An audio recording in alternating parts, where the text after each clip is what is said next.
Labadiena, Top Sporto lyga jūsų dėmesiui, dar vienerios rungtynės ir rungtynės, kurios galima sakyti vienos iš labiausiai intriguojančių 11-ame ture. Ir dabar pasižiūrėsime. Tikėtina, jog šiandien įvarčių bus ir gali būti nemažai. Čia Gratas Irgedas, jo perdamas ir leidžiama žaisti toliau Vincentas Šarkauskas.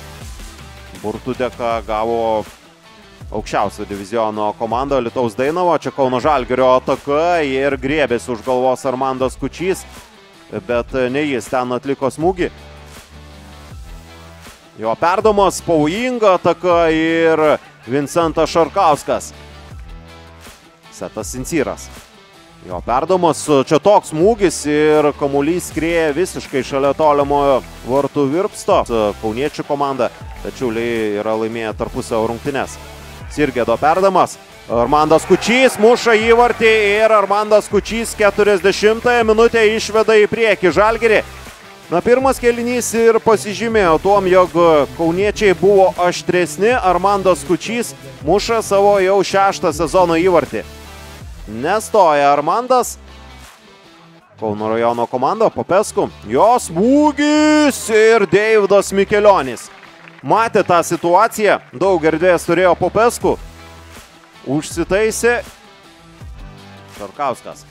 Ir įvartis galėjo būti čia pelnytas.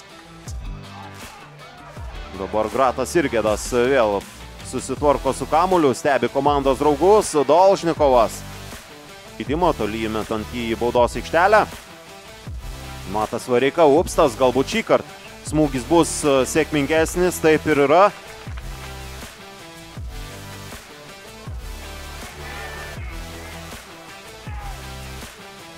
Baudos aikštelės ribas, kampinis buvo uždirbtas ir Hugo Figoredo gerai pakėlė kamuolį.